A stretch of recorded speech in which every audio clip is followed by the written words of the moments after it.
Hello, everybody, and welcome back to today's Training Industry Leader Talk, Building the Skills AI Can't Replace, sponsored by Allego, Corporate Visions, InfoPro Learning, Hemsley Fraser, and SIY Global.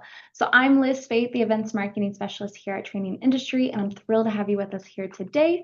Again, before we get started, I would like to quickly go over a few housekeeping items to help you interact with our speakers and get the most out of today's program.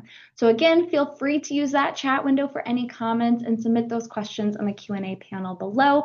All of our questions in this session will be addressed at the end of the program. However, do not hesitate to drop those questions throughout, as we do have some Hemsley Fraser team members here to address those questions. And additionally, once the session ends, a brief survey will appear in your browser. Please take a moment to share back your feedback on the session, speakers, or whatever else you would like to share with us today. And all of our sessions are being recorded and archived on trainingindustry.com, and you will receive a follow-up email from us that will include the link to the on-demand program for you to share with your team. Now, if this is your first event with us, we would love to welcome you. We exist to make connections among learning and development professionals, and we offer tons of resources to support your role in L&D, like live events like today's Leader Talk, as well as through articles on our website, our magazine, conferences, research reports, our membership, and our podcast. We would also love to hear about what you've learned from today's session on social media, so please follow us on your favorite platform so we can continue the conversation. Without further ado, it's my pleasure to introduce you to our speakers today. We have Abby Patterson, is a digital and blended learning specialist, bringing 20 years of experience from working with clients across the education, corporate, public, and third sector landscapes. And then we have Rick Maloney, is a learning and development leader with 10 plus years of experience, helping organizations design and deliver learning strategies that support sustainable organizational transformation. And with that, take it away, guys. Awesome. Hello, everybody. Well, thank you so much for sharing your time with us today. And we're really excited to be part of the Leader Talk series around building the skills that AI can't replace. Our focus on this will be around those human capabilities that we think really matter most in today's ever-growing, chaotic, changing AI world. As you just heard, my name is Rick Maloney. I'm the Vice President of Strategic Accounts here at Hemsley Fraser. Have the pleasure of working across a lot of our clients and partners within the North American region as their kind of primary solutions and thought partner. Joined today by the brilliant Abby Patterson. Abby, do you want to say a quick hello? Hello, it's great to be here today. And what I was loving about that introduction that we just had was the conversation about my expert digital skills, and I couldn't find the video button. So there's an example of a very human capability of being confused from the outset. So great to be here today and share some of the insights that we've got. Awesome. Thanks, Abby. So Abby and I are joining you today from Hemsley Fraser. For those that don't know about us, we're a learning and development content and services provider. We've been around for about 30 plus years, headquartered out of Plymouth in the UK. But as you can hear from my accent and from Abby's accent, we have a global presence. We work with clients all over the world and really try to be a plug and play provider. We try to support all our clients' aspects of their learning strategy, from analysis and design through delivery and measurement. And this focus on human capabilities is something at Hemsley we're really deeply passionate about. You know, in a world full of necessary technical skills training and hard skills and process and systems training, I think what Hemsley really likes to do and does best is help our clients deploy those meaningful, impactful, human-centric learning experiences, whether it be through their leadership development or their frontline training or onboarding or high potential, making sure those are human-centric at their core. Really proud to work with many of the world's leading organizations in support of their human skills. And it's really going to be that work, as well as some research we've done in collaboration with our Insights group, which is a group of internal to Hemsley and external learning SMEs that we kind of work with to cultivate kind of our research and insights. And that's going to be the backbone of what we're excited to share with you today. It's also what produced our insight paper on boosting human skills to succeed in an AI world, which we're going to walk you through. The interesting thing about this insight paper, we released this in September of 2024. And while we're kind of refreshing this, we don't have to do much to it because it's more relevant, it's more timely, it's more kind of pressing than ever. I actually think back, I probably talked more about human skills, especially looking across, 2026 and doing some planning with many of the clients I work with more in the last 4 months than I did in 2024 across 2025. This is, I think, really, as the AI landscape continues to evolve, more critical, more important, and on the top of mind of many of you, probably hence why you're joining this type of session today. So excited to dive into this. And before we get into kind of the key findings and some components, though, I think the benefit of this leader talk is you're going to hear from a lot of different perspectives of the training landscape, the skills landscape, and how is AI impacting that. So we want to share a couple data points that we've really used to round out our understanding of it. The first is around from a Microsoft survey, but 82% of leaders agreeing that generative AI is going to really require a complete new skill set for most employees. More than 30% of skills required just 3 years ago are soon to be irrelevant. So the half-life of skills and their relevancy in our world is changing drastically. And it's going to touch everywhere. 40% of global jobs per the IMF will be exposed to AI-driven changes, whether they be tasks that are going to be augmented or enhanced, or roles that may be automated, or tasks within those roles may be automated.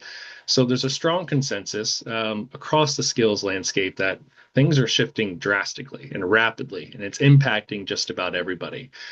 But is this a good impact? Is this a bad impact? Do we like this? Are we afraid of this? Is AI our friend or is it our foe? And so we're going to share our perspective on this, but maybe in chat, would love to hear from you. As you sit there today, how are you feeling about AI? Is it the friend you're talking to on the way to work and planning out your day and really leaning into it? Is it something you're really worried about? It's changing too fast and too rapidly. So drop it into chat. Be interested how the posture of this group overall is towards AI. But we looked at a kind of two data sources, recent data sources that told a very interested kind of two-sided coin perspective here. The first we looked at is a very recent Deloitte survey, found that 78% of high-performing teams are citing significant use of AI. So they're saying they're leaning into this. It's helping us be productive and successful. We're really championing AI usage within our organization. So those are the high-performing teams are saying. We also looked at an MIT Sloan study. They set up an interesting experiment where it was kind of a project-based experiment. They had groups that had access to AI and those that didn't. And the ones that had access to it saw a 40% productivity boost from using AI versus those that didn't. So it sounds really great. Sounds like it's our friend. Sounds like we really need to be embracing this. And overall, we agree with that, but it's not the full picture from this. And so if we go back to that Deloitte survey, it was actually how they worked together that they said was the most important element that led to their success as a team, their high performing aspects of their team. It was how they worked together. It was their trust. It was the curiosity and kind of innovation they brought to the table. It was their resilience. AI and technology played a role and they championed that. But this was the most critical component to their success, is what was shared. Let's go back to the MIT study. 40% productivity is huge. There also was some interesting things happened, though, where they started to see some negative impacts to the use of AI. It's due to an over-reliance on it. There's this thing called, cognitively shutting off. People were really leaning into this, overusing it. They didn't bring any creativity or critical thinking, and they started to see negative impacts on their productivity and accuracy. The overall quality of work started to go down. So while it's productive, we can use it the right way, it's a bit of a slippery slope, and it can have some negative impacts as well. So if we look at the common thread here: trust, curiosity, resilience, creativity, critical thinking, avoiding that over-reliance and that cognitive shutoff. That's the human stuff. That's the human skills. And so are human skills the real competitive answer or competitive edge? And I think the answer to the question, I think, Hemsley does. I'm sure many of you agree. Yes. It's really important, but let's again go back to the data points a bit and see what story we're seeing here. From our own surveying and research, 75% of L&D leaders, they're telling us, look, we need to see more of this. They're championing this in their organization. They're shouting about this. I'm sure many of you may be doing the same thing in your companies. 67% of kind of broader kind of cross-functional business leaders believe human skills are increasing in importance. They need to be doing more of it. It's really, really important. So seems to be a pretty shared consensus that, hey, to be successful, we really need to be focused on human skills. Unfortunately, 42% of people saying their organizations aren't equally emphasizing human skills when compared to their technical skills. And so, again, consensus, but are we seeing the action? Are we seeing the investment? And unfortunately, I don't think we're seeing that at a huge scale yet. But wondering how this holds true across your organization. So we want to launch our first poll here. Um, Within your organization, which areas is receiving more investment in a strategic focus? Is it the human skills, communication, leadership, creativity? Is it AI and technology skills? Both equally? Something else? Not sure. Would love to hear from you. And while we do that, Abby, I'm not sure if you have your eyes on chat, but I'm wondering how the group reacted to the friend or foe comment or what we might have seen there. I think we've definitely got a mixture of people, a lot of people wanting to embrace it. I'd say that's the majority, but equally, it's changing so fast. So that's always part of the challenge. I think it'd be interesting to see how this poll results come in as well, to see where the focus is. I'd like to see that there was a focus on both equally of 30%. I think at the moment that's a good shout. I think we do see quite often, and we do get asked for many organizations, maybe when they've jumped ahead and they've launched that AI or technology or technical skills track, they then maybe come back and think as an afterthought, actually, we need to be thinking about driving the mindset first or in tandem with the technical skills to actually give people the purpose and the motivation to want to go through that change. So I think there is a need to balance those human with those technical and sort of AI skills as well. Absolutely. Yeah, I think Meatball, and the 23% that are investing more in those human skills, communication, leadership, creativity, I think, I hope that, hopefully that's great. It's great to see it. Is it across the board? How much is leadership leading the charge on that investment? How much does that investment actually look? That's something that we find quite a bit too. If you take the leadership investment out, how much are we actually prioritizing human skills across the board, across roles, across tiers of our business? So really interesting. Any other observations, Abby, or takeaways from that? No, I think a lot of people are agreeing as well around, how we use AI intelligently. So thinking about, when should we be leaning in maybe, and when should we be questioning or using our sort of analytical skills to think about, making sure that we're not cognitively outsourcing some or all of the work that we're doing. So I think that's definitely an area to lean into as well. Absolutely. Absolutely. Great. Well, we'll press on here. And so, Abby, I'm going to turn it over to here and back to you in a moment. So maybe help us understand a bit more. Human capabilities important. It seems to be a consensus. Some organizations and some folks here, at least prioritizing these things equally. But it's also important to ask, which ones should we be focusing on? What are those essential human capabilities? And so, with that, Abby, I'd love to kind of turn it to you to help us unpack this. Yeah, so from the research that was conducted a few years ago, and I would say that this still holds up true because we've been working on another paper recently, which is around a similar theme. So there were 4 categories identified, and what we're saying really is that we're not saying it's one or the other. It's not about technical or about human capabilities. It's about understanding the areas that we need to develop so that we can work effectively. Using both elements and knowing when to lean more maybe into some of our human capabilities to work, effectively with AI and the digital technology and transformation that's happening all around us. So you can see we've broken these down into 4 themes, and we will go through and unpack some of these themes through this webinar. But broadly speaking, we've got the human being level, so the very level which is all about us and us as individuals. We've got the human thinking level, so really around that cognitive level. How are we approaching our thinking? How are we evolving our thinking to work alongside AI and with the pace of change technologically? We've got the teams together. So how are we working relationally with each other? And how and why is that important in this landscape that we find ourselves in? And then we've got the more strategic level, really around the humane element. And what do we want for humanity as a whole, and for our workplaces and society and our workspaces and our environments going forward? So if we move forward, we can start to maybe think and explore what some of these different elements actually mean and why they're important in our workplaces and workspaces now, but increasingly going forward. So if we move on to human, actually, we're not going to move on to human thinking. We're going to actually just first and foremost explain what we mean by capability. And at Hemsley, we quite often talk about capabilities and not skills. And we do that because to develop a skill, we need more than just time to focus on that skill. We need the ability to learn what that skill is about and and adopt the knowledge, but we also need the time and capacity to practice and refine and build confidence around those skills. So quite often at Hemsley, when we're thinking about deploying programs or training interventions, we're not talking or thinking just about that intervention that we're going to be delivering. We're thinking about how we develop people's mindset. We're also thinking about how we are developing people to be capable and confident when they're back in the workplace and making sure they've got the time to practice and refine those skills.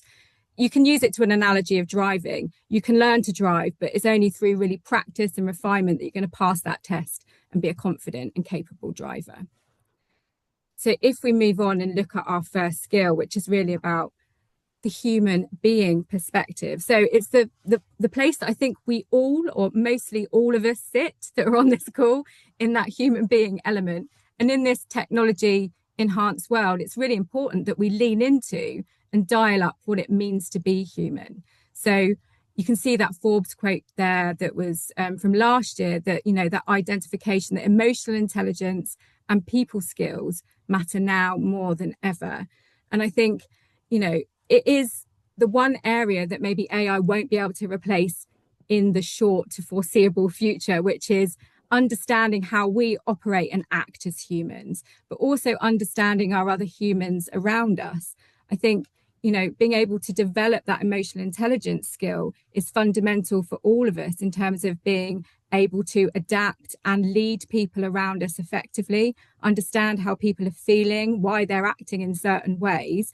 So we need to lean into that skill and think about how we develop that skill. I think on programs, we see that as quite a core foundational element of any leadership and management program that we're rolling out.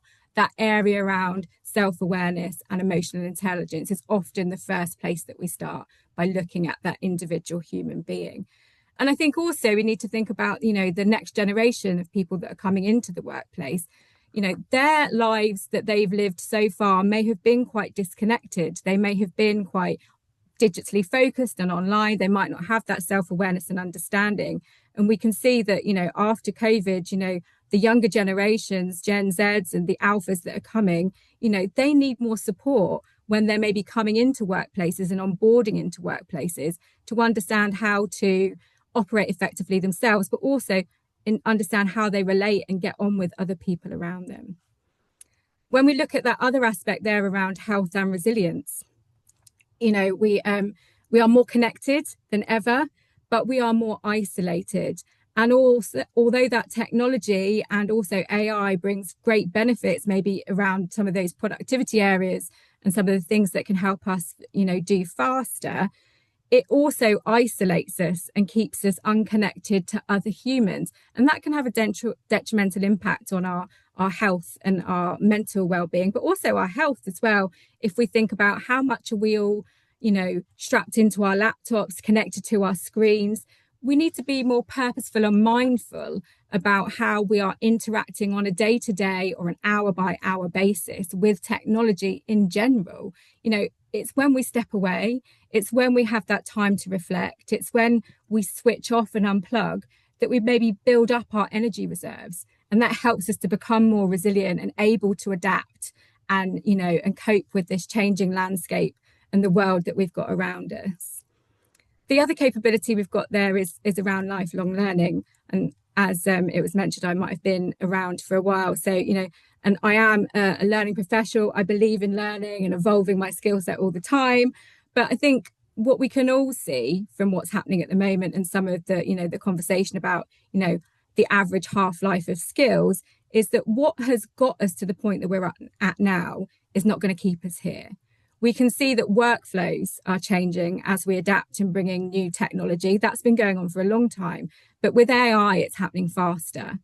And whether we're going to be, reskilling to, do different parts of or new parts of our jobs, or we're going to approach parts of our jobs in different ways, or whether we're, upskilling, we're all going to have a commitment to be continuously refreshing and enhancing our skill set. So again, we've got to have quite a growth mindset around how we approach some of these things. Rick, do you have any one of those sort of capabilities or areas that you see showing up more in conversations with clients? Yeah, I mean, I think I really resonated with your comments around emotional intelligence. I mean, I think that's just such a critical aspect. We're seeing it a lot in a lot of leadership development programs as really a starting block. You need to understand yourself and need to understand the people around you so you can collaborate in the best way you can, be as successful as possible. Health and resilience is top of mind because I had a sick 2-year-old climb into my bed this morning, and your how you show up and your kind of mental. I mean, that can ebb and flow, and so how resilient you are, how do you deal with that, is kind of the mechanism for putting those emotional intelligence skills or practices into work. So that's top of mind for other reasons, but yeah, I would focus back on the emotional intelligence piece. I think we'll come back to questions at the end too. There was a good one around the competitive advantage, and just to kind of bookmark, I think your lifelong learning comment too is really one of the undertows of that competitive advantage. The agility is critical. The world is changing very fast. Skills are changing fast. These human skills make you more agile and make you more competitive at the individual level. And if we have an organization full of agile workers, lifelong learners, people that can really react to the changing of dynamics, we're going to have a more competitive, successful organization. So we'll come back, I think, to some of those questions, but it was too timely to exactly what you said, Abby, not to call out. Brilliant. Thank you. And when we move on, we're now thinking about that next theme, which is around human thinking.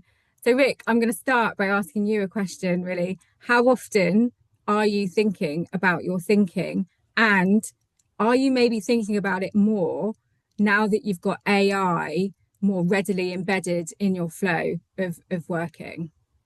I think yes. I mean, I think a relative power user of AI. I really lean into it as a way to collaborate on research and kind of help me sort my thoughts around and organize my thoughts. And I think the more you do that, I'm really aware of that kind of cognitive switch off that can happen. I don't want to just have AI write an email and send it out. It still wanted to be from me, but I understand more, I think, how I better process information and how I collaborate with AI. I think about the way I think, probably more so because I'm working with this tool that I'm trying to optimize its usage. I mean, one example, I've used Notebook LM quite a bit for kind of more, or DeepSeek for a lot of these more research efforts. And they have a feature on there where they create videos to help summarize some of these things. I've always known I'm a kind of a visual learner. I like to hear things in kind of summaries and visuals that correspond with it. So I'm more aware of that now because I run to those features or things that AI can produce that help resonate with me the most or help me feel most productive. Yeah, and I have been on the receiving end and have got to benefit from some of the videos that you've shared, which are great and such a brilliant way to bring concepts to life in in a different format to help address some different people's learning needs.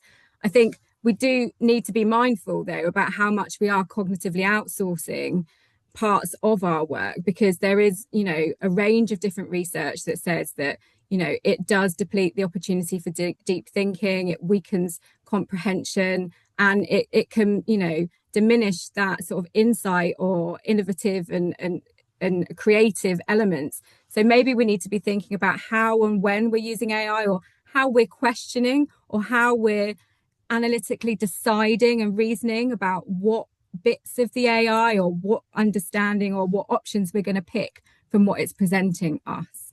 And I think it's really also important to think about, how do these capabilities show up in our day to day? How can we do more of them on our own, or how can we start them on our own and then use AI to refine them, adapt them, give us options? How can we then maybe come together with other humans actually to kind of do some of that, analysis and reasoning? Because quite often we can think at maybe a more broader level, we're not going to necessarily be putting into AI everything about our current situation, our complex workplace structures, our relationships, our politics. So we're not going to be loading it with everything. So there still needs to be that element of the human thinking that comes to the fore. So again, it's about how we work and blend with the technology. I think what we have seen happening in quite a few instances of client requests is making sure there are opportunities within programs for humans to come together to conduct, problem solving tasks where they are having to do that on their own, or when they're maybe doing it first on their own and then doing it again as a comparative exercise using AI. So we can get people to compare and contrast how AI works and helps them in their flow. We also see that, that need for, people coming together and using their individual human thinking around, innovation and creative themes. So how can they come together and be more creative when they are together, to come up with, those unique maybe opportunities for changing and shifting things in the environment and workplace that you're working in. And if we move on and think about maybe now some of the other aspects or capabilities within the theme around teams together and that relational element, how and when do you work collaboratively with your team? I think there's nothing better than being, together with purpose and, using that energy in a room to help you connect and feel like you belong and you're part of a team, but also, to maybe drive, refine and own maybe some ideas that you're going to take forward into the future. And I think the quotes here, in terms of, using that collective energy and wisdom in the room, that does bring that diversity of thinking. Many brains, are better than one. And I love the Stanford Business School quote that, in person, because this is going beyond just, collaborating with purpose. This is saying in-person teams. So actually, when you are together and with other people in a room, you're generating 15 to 20% more ideas than virtual teams. I might say we don't know if they were better ideas. It didn't say that, but it did say more ideas. So I'm sure there's probably maybe a lot more humorous ideas that might be coming as well when you're together in person with your peers. But, inclusion and belonging are really important things that we're missing in some aspects of our society and workplaces today, where we're all working in those hybrid environments. And we can have training courses on them, and we can have interventions that talk about, what it means to feel included and how inclusion shows up. But equally, it's about what else we do after that training program. How are we developing opportunities for people to come together and connect, whether that be social connect sessions, whether that be through employee resource groups. I think we need to be more purposeful when we think about how we come together and what we're doing when we are together. How does your team, I know that you've said, Rick, that I'm obviously in the UK, you're in the US, we do collaborate and work together, but with your US team, how do you gain that sense of inclusion and belonging, and how do you guys collaborate and come together?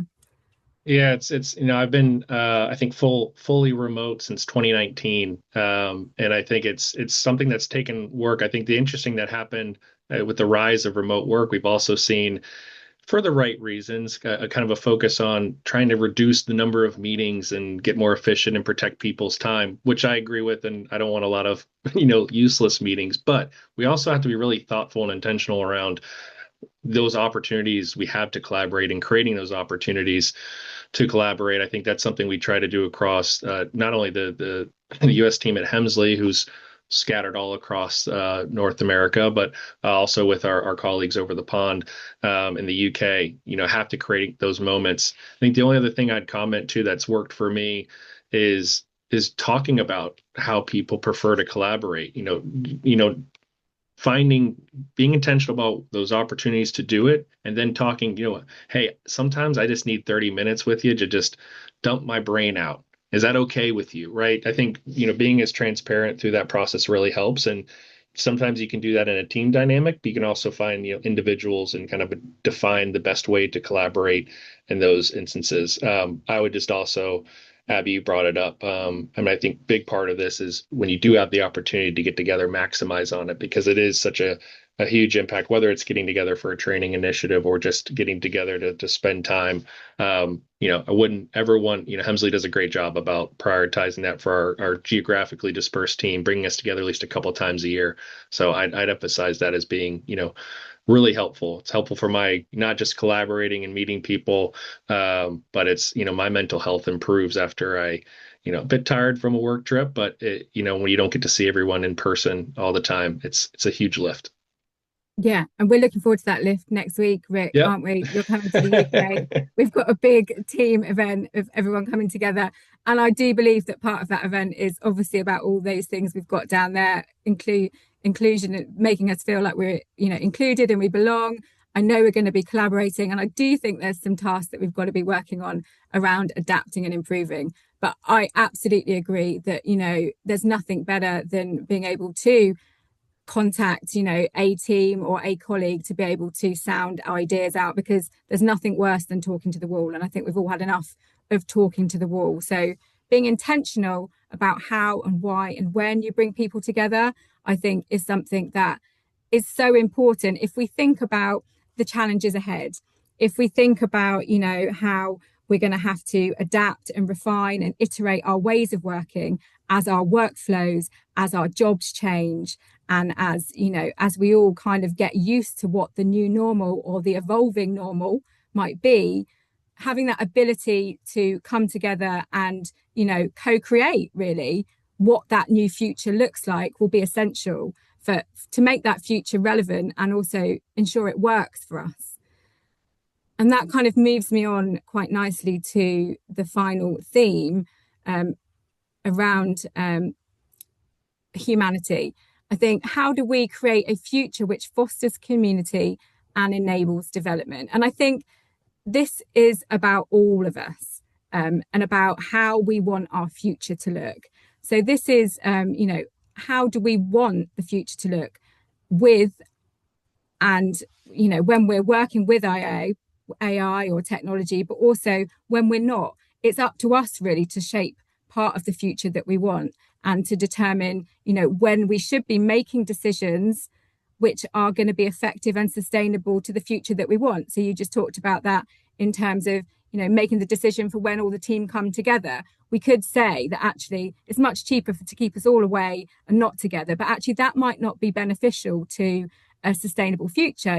Collaboration, innovation might drop, performance might drop as mental well-being, erodes because people are, not together.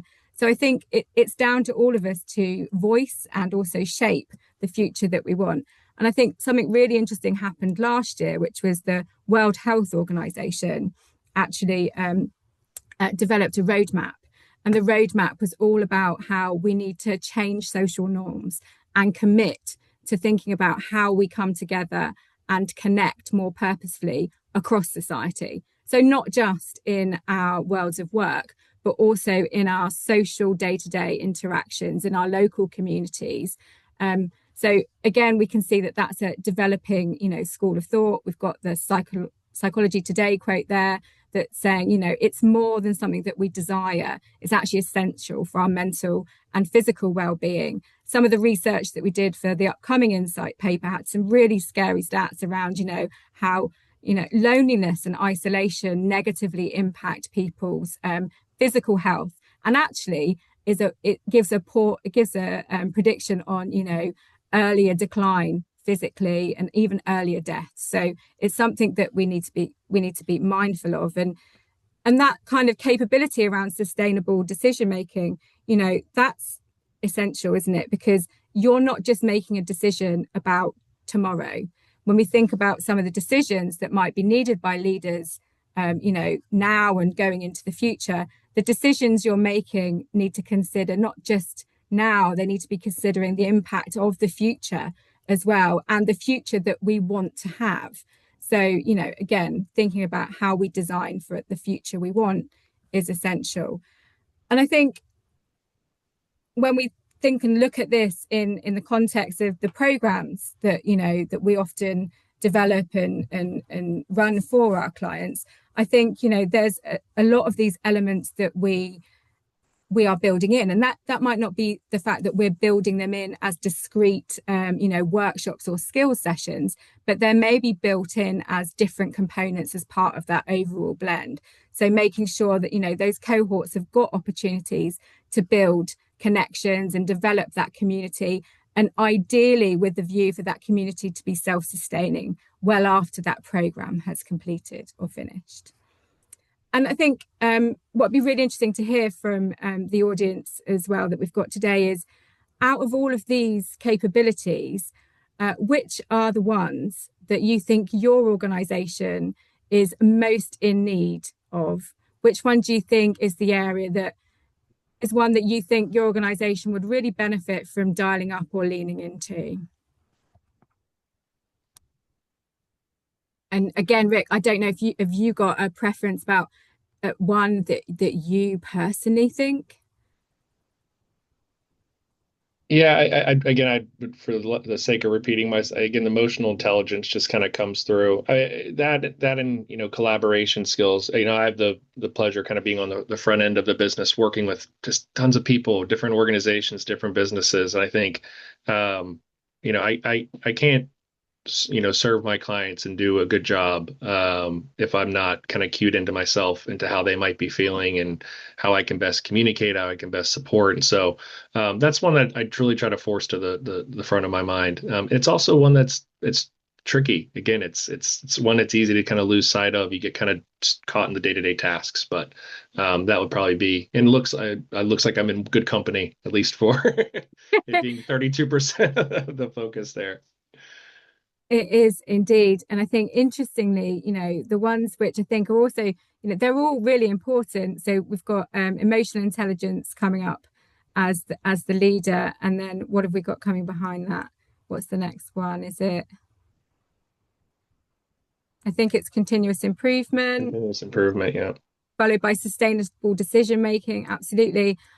Inclusion and belonging is way down there at 2%. And I think, interestingly, analytical reasoning and problem solving are quite low. And I think that's interesting insight, because I think it is something that as we, evolve and as AI becomes into these workflows and changes and shifts our job and our ongoing tasks, these might be areas that we need to be looking at in more detail about how we refine and develop, and how, we think about we are practicing and refining and sharpening the saw around some of those skills. So if we move on then now, Rick, to just kind of talk about some of the other aspects of the insight paper. I know people have asked for the insight paper to be shared. We're pleased to know that our colleague Sam has put a fabulous pack together for you all to take away. We're going to show you a QR code as well shortly, so you'll be able to scan that and download the insight paper. But within the insight paper, there's obviously more detail around, the research and some of the explanations we've been talking about today.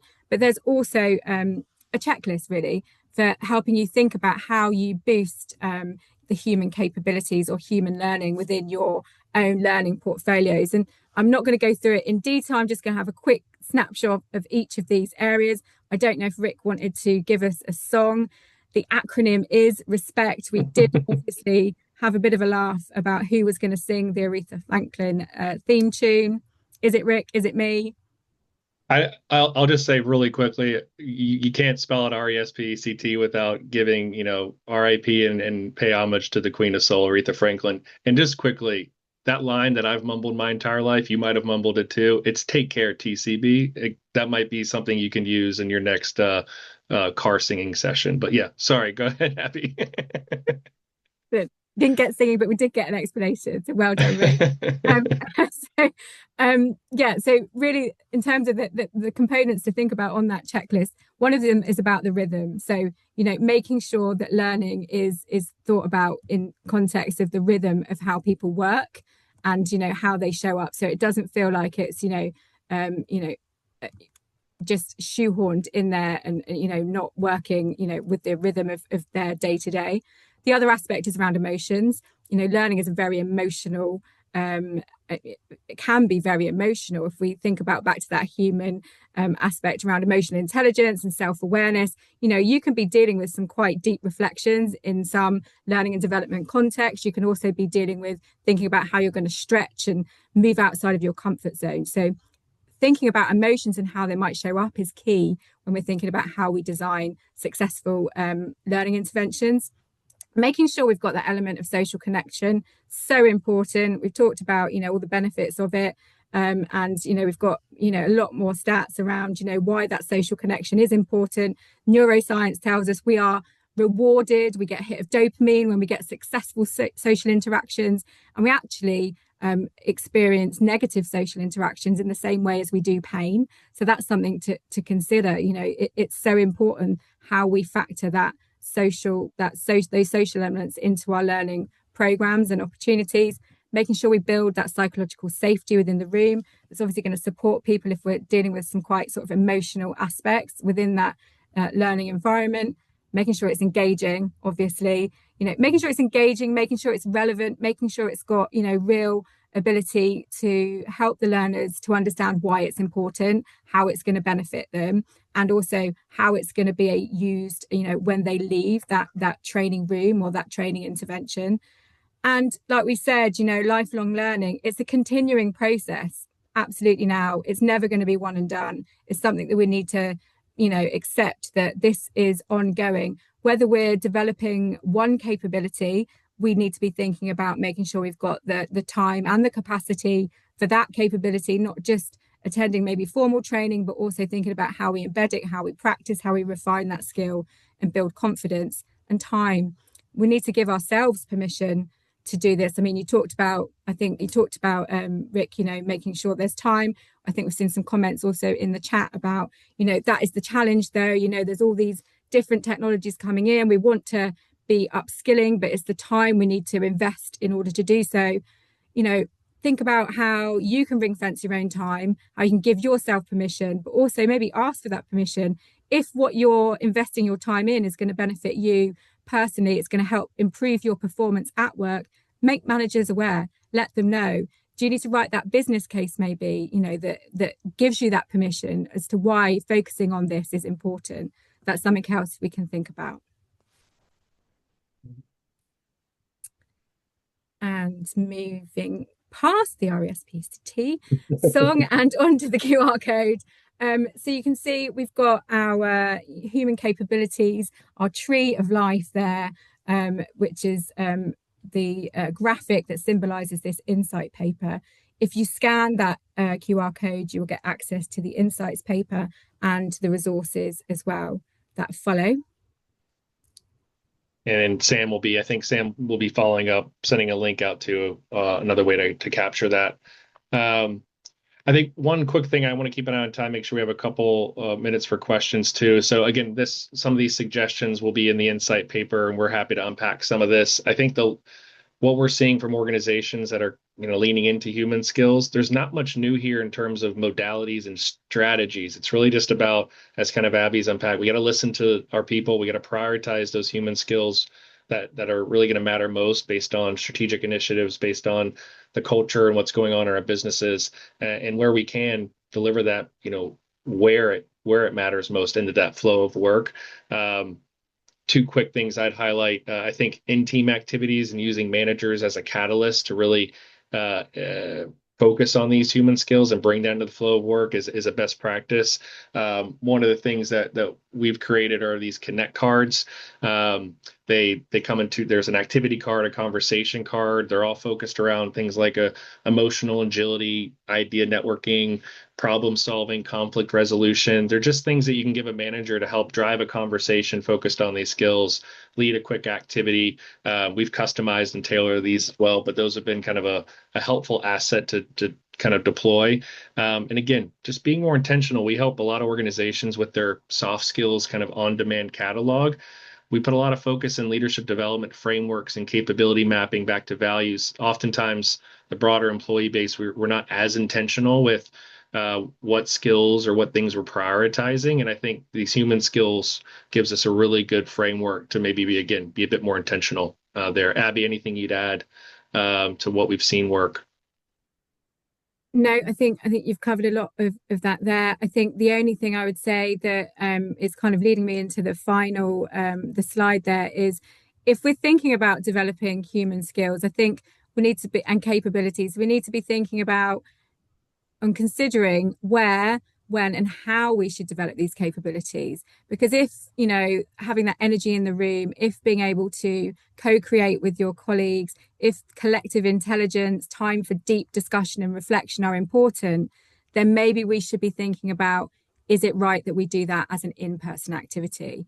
I think that might be our strategic advantage going forward, not just our human capabilities, but knowing how and when and why we're better when we actually come together in person. So just giving a shout out, we've got our next Insight paper coming out soon. If you are connected or interested, and then I'm sure that Sam will be happy to share more information with you about the next Insight paper. Yes, well, fabulous. Well, friends, we did have a ton of questions, but no worries, but we are out of time. So for all of your questions that did get addressed, Abby and Rick will be following up to address those as soon as possible. So no worries there. But thank you so much. This was a wonderful session. I loved the respect chart. I feel like everyone else was with me there. But is there anything else you would like to say, though, before we take our 15-minute break? Just a thank you to everyone. We appreciate the time. Again, we'll go back through the chat log, look at the questions, and as part of the resources we're following up with, Abby and I can react to some of those and make sure those get answered. But thank you so much for everyone's time today. Fabulous. Well, thank you both. I appreciate y'all so much. And now I have respect in my head 24/7 for the rest of the day. So, but everyone else, we will be taking that 14-minute break. Up next, we do have Ryan, sponsored by SIY Global, on return on impact, integrated EQ, which is perfect from the discussion we just had, into leadership development. And so again, in a moment, I'm going to end this session. You can join our next session by returning to that event lobby and going to the session tab. I hope you all stick around for our next session, which will begin shortly. See you then. Bye, everybody.